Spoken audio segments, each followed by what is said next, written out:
So, assalamualaikum and good morning everyone. So, ang aming topic ngayon para sa araw na ito ay ang Chapter 5 na pinamagatang at the University of Santo Tomas year 1877 to 1882. So, konting recap lang. So, discuss na ng mga last reporter yung early childhood ni Dr. Jose Rizal Sabinian and early education niya. And bukod dito is na-discuss din nila ang pagpasok ni Dr. Jose Rizal sa Ateneo, which is nakapagtapos siya doon or nakatapos siya doon ng Bachelor of Arts. So, ang Bachelor of Arts noon ay katumbas lang po nun sa educational curriculum ngayon na high school. So, basically dito is pag-usapan natin dito or basically ang pagpasok ni Dr. Jose Rizal sa UST or sa University of Santo Tomas ay college na po ang kanyang tatahakin. So, yan ang pag-uusapan po natin ngayon.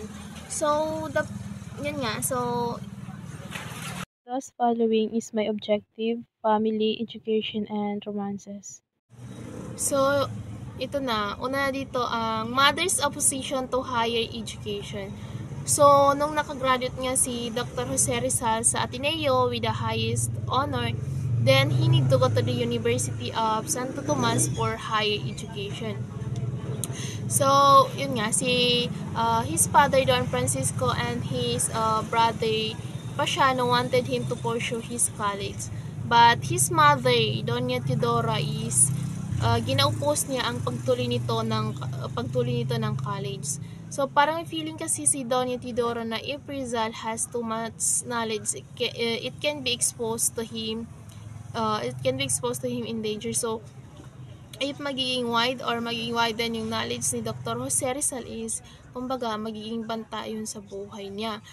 So, she know the fate of Philippine intellectual like what happened to Father Burgos and Dr. Antonio and kay Jose and other exile at 1872 who either exiled or executed by the Spanish authority. Sa kay Doña Teodora is sinisisi niyang malungkot nilang kapalaran sa kanilang learnings. So, ayaw kasi ni Doña Teodora na mag-aral pa ito ng college si Dr. Jose Rizal. So she warned her husband, Don Francisco, that don't send Jose again to Manila. If he get to know too much, they will cut off his head. So, that time, Jose presented at the family council nung sinabi yan ng mahal niyang ina, which is Doña Teodora, which is hindi naman siya nagalit, pero alam mo yun, na-shock siya, bakit naging ganun yung reaction or bakit naging ganun yung sinabi ng kanyang ina sa kanya. Kasi nga, kilala niya ang kanyang ina na very into education talaga siya. Doña Teodora came from a family of higher learning. So, galing pa siya sa mga pamilya na very, alam mo na, very matatalino. So, Don Francisco and his brother Pasiano is, they overcome Doña Teodora obsession. So, ayun, naging final na pag-aaralin na si Dr. Jose Rizal sa UST. So, ayun, years later, Rizal remembering his mother obsession, which is itong nakalagay sa slide natin. So, yan nga, na-remember niya itong sinabi ng kanyang ina that, did she have a presentiment of what was going to happen to me? Can it be that a mother's heart gave her double vision? So, yun, naalala ni Dr. Jose Rizal itong sinabi ng kanyang ina. So, parang, na-double vision ba ng mga nanay kung ano ba mangyari sa kanilang anak. So, yun. So, proceed na tayo sa So, ayun, dito na tayo sa Rizal enters at the university. So, ayun, nakapagpatuloy pa din si Rizal. So, Rizal entered the university in 1877 to 1878. Then, he took philosophy and letters. So, 16 years old dito si Rizal. Then, he matriculated the course philosophy and letters. So, for two reasons, may dalang rason kung bakit ang kinuha niya. So, ang una is, his father liked it. So, gusto ng papa niya ito na kunin ang kurso na to. Then, pangalawa is, he was still uncertain as to what career to pursue. So, pangala is, hindi pa siya sure kung anong kukunin niya na kurso. So, ayun, parang naging katulad din pala ni Dr. Rizal na naging indecisive kung ano ang pipiliin niyang kurso sa natatahakin. So, he had written a letter to Father Pablo Ramon, which is rector of Ateneo, who have been good him during his days in Ateneo. So, ayun, nag-ask siya ng advice na kung ano ba ang kukunin niya or anong magandang kunin niya na course. So, but sad to say, that time is si Father Pablo Ramon is nasa Mindanao siya. So, matagal bago dumating ang letter. It took several months bago dumating from Manila to Mindanao. So, hindi tulad ngayon na may mga messengers na very accessible na. So, ayun. Dr. Jose Rizal studied his first year.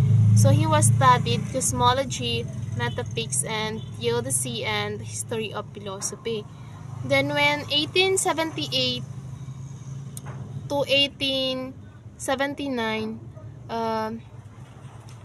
Rizal took medicine. So, ayun, he was enrolled preparatory medical course and regulatory first year medical course. So, he had tourism pa din. So, bakit ito ang kinuha na course? So, pangalawa is,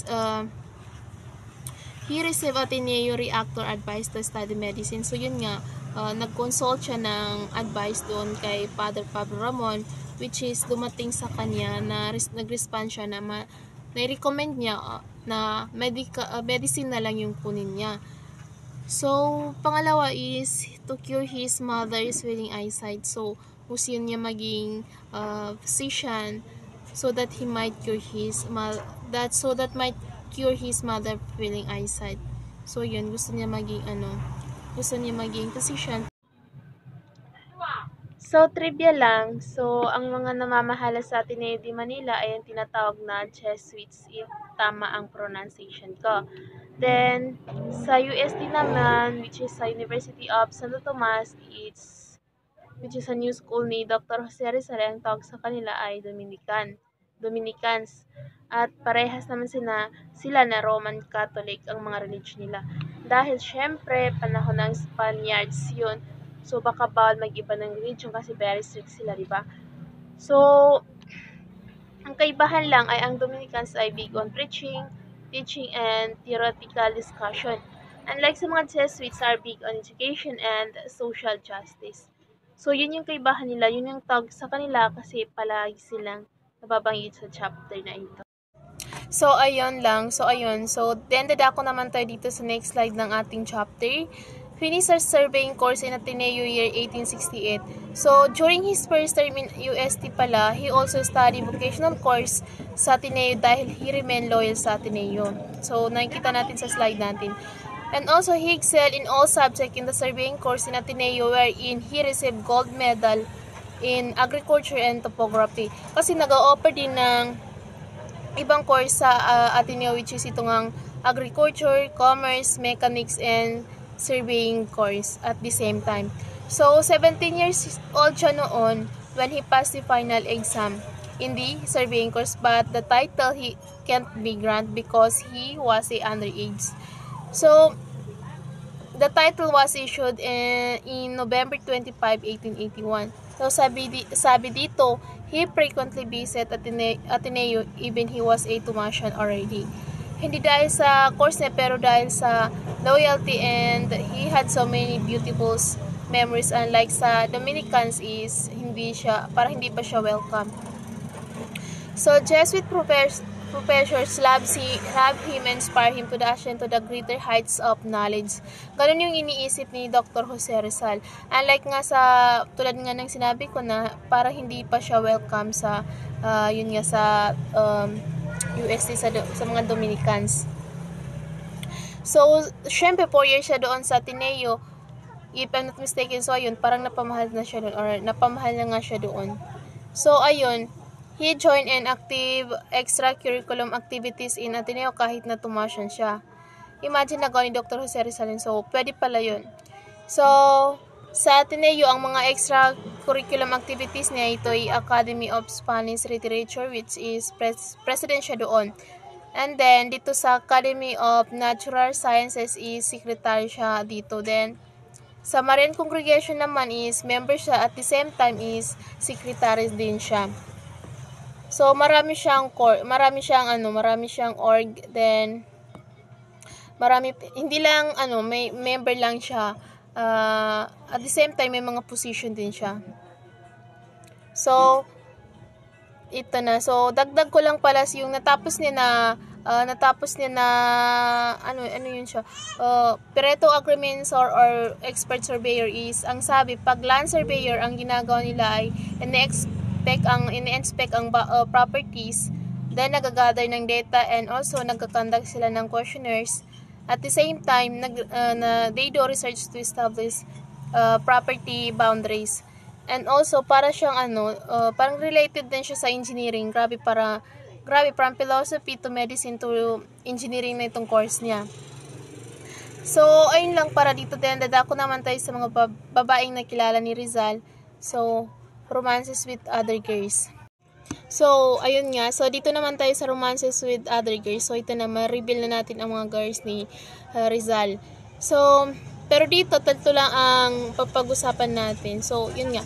So, although busy si Rizal sa mga studies and sa mga org niya, at the same time, sa mga extra activities niya na sinasalihan niya is, but Rizal being a romantic dreamer who like to sip the nectar of love. So, ganun siya dinescribe.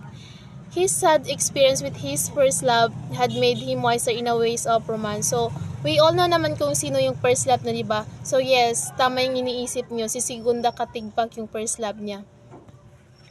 And at the age of 14 years old, but sad to say, hindi nag-work out ang relationship nila.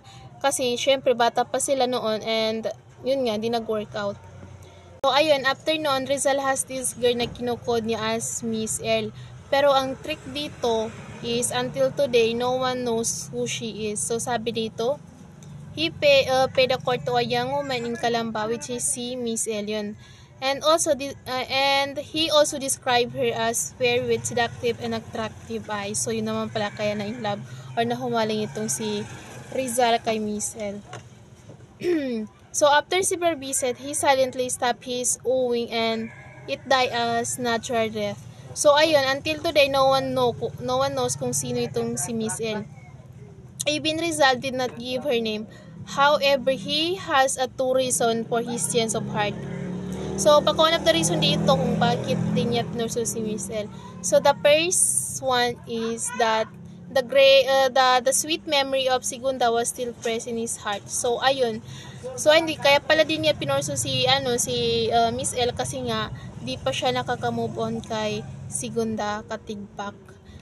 So, which is goods naman yung kay baka masaktan lalo si Miss L, kaya okay lang yun. So, pangalawa is his father objected the match. So, basically, itong si Miss L is kilala ni Don Francisco. Then, after that, may nakilala pa siya, which is itong sophomore year niya sa UST. Diba nabanggit nung sa Ateneo is naga-boarding house siya doon, which is 300 pesos lang. So, this time, sa UST naman is, syempre malayo-layo ang Laguna to Manila is, so nag-boarding house siya. Then, ang tawag sa tinutuluyan niya ay Doña Concheleva sa bahay ni Concheleva sa Intramuros. So, doon sa Intramuros na yun, meron siyang neighbors na sina Kapitan Juan and then si Kapitana Sanday Valenzuela. So, ang mag-asawang ito is meron silang charming na anak na ang pangalan ay si Leonor Valenzuela. So, Rizal was very welcome to their home and described na si Leonor as a tall girl and rigor-bearing. So, he sent his love notes with invisible ink. So, ito siya yung papel good na nilalagyan ng salt then water if I'm not mistaken. So, ito ang ginagamit ni Rizal as a pangsulat niya sa letter niya kay Leonor. So, where Rizal taught her the secret of reading it through heating it over to the candle lamp or sa kandila so that words may appear. So, ayun yung love letters nila. So, ang pet name pala ni Leonor Valenzuela ay Orang. So, sad to say, just like to Segunda, he stopped short of proposing marriage to Orang. So, okay. So, proceed naman tayo dito sa pang-fourth woman ni Rizal na si Leonor Rivera. So, ang kanyang pet name ay Times. So, in order to camouflage their intimate relationship from their parents and friends. So, nagtataka kayo kung bakit nila hinahide ang relationship nila kasi itong si Rizal and Leonora is magka-second cousin. Leonor Rivera was from Comining Tarlac at itong si Leonor is a student of La Concordia College where Soledad is studying to. So, yung kapatid ni Rizal na si Soledad is schoolmate lang ata sila. So, hindi naman sinabi dito na magkaklase sila. So, pinanganak siya noong April 11, 1867. And then, she was described as a fair, beautiful girl, tender as a budding flower with kindly and wistful eyes. So, ayun. So, nagkita sila ni Rizal noong 1879 when he lived at Casa Tomasina, Intramuros, which is malapit din sa school niya. Wherein the landlord was his uncle, Antonio Rivera, which is tito niya kasi father ni Leonor Rivera, si Antonio Rivera. So, ayun, nag-grow ang relationship nila and they became engaged while camouflaging their intimate relationship. So, from their parents and their friends. But, sad to say, Leonor mother disapproved to their relationship. Kasi nga, ayaw ng nanay ni Leonor itong si Rizal. So, that time is, nag-ibang bansa si Rizal, then fast forward, nagpapadala siya ng letter kay Leonor, pero yung mother niya is, tinatago niya, hindi niya binibigay kay Leonor. So, ganon, kahit ganon pa rin is, hindi pa rin sila nagkatuluyan kasi nga, ayaw ng mother ni Leonor kay Rizal.